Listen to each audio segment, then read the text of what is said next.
Hello everyone, स्वागत है आप सभी का आपके यूट्यूब चैनल एसपी क्लासेस में।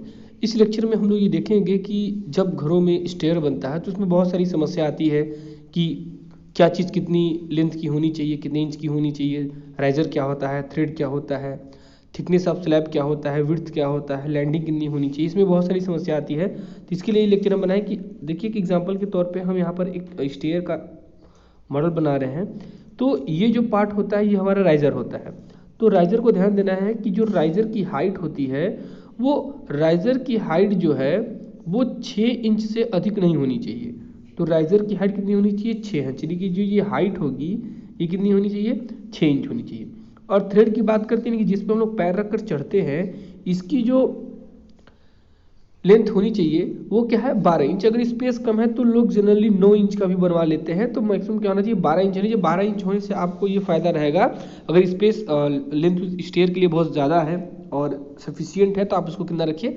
12 इंच रखिए।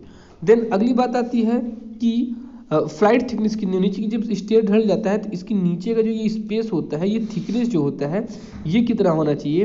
तो ये जो स्पेस है स्टेयर के नीचे का जो स्लैब ढलता है इसे हम लोग फ्लाइट थिकनेस कहते हैं। और इसकी जो मोटाई होनी चाहिए, थिकनेस होनी चाहिए, वो कितनी होनी चाहिए? 5 इंच होनी चाहिए। ओके। विड्थ यानी कि विड्थ मतलब चौड़ाई कितनी होनी चाहिए? स्टेयर अगर इस तरीके से है तो उसकी चौड़ाई कितनी होनी चाहिए? ठीक। तो उसकी चौड़ाई जो होगी, अगर इस तरीके से बना हुआ है तो इसकी जो एक साइड की मान लीजिए ये जो चौड़ाई है इसकी विड्थ जो है वो जनरली लोग 3 फीट रख देते हैं। अगर आप देखिए तो 3.6 फीट यानी कि 3.5 फीट जो है उसके लिए काफ़ी बेस्ट होता है। जो लैंडिंग बात करते हैं, लैंडिंग यानी कि ये जो ये पार्ट होता है जहाँ पर हम लोग रोटेट करते हैं इसकी भी चौड़ाई कितनी होनी चाहिए? 3.6 फीट होनी चाहिए। फ्लाइट एंगल की बात करते हैं कि स्टेयर कितने एंगल पे झुका होना चाहिए इस तरीके से सरफेस से कितने, तो ये क्या है? 35 डिग्री से अधिक नहीं होनी चाहिए। हेडरूम की बात करते हैं कि हेडरूम क्या होता है।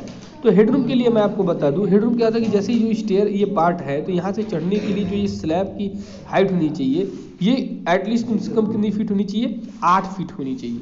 ठीक, ताकि सर लड़ने ना पाया, किसी भी सामान को ले जाने में असुविधा ना हो।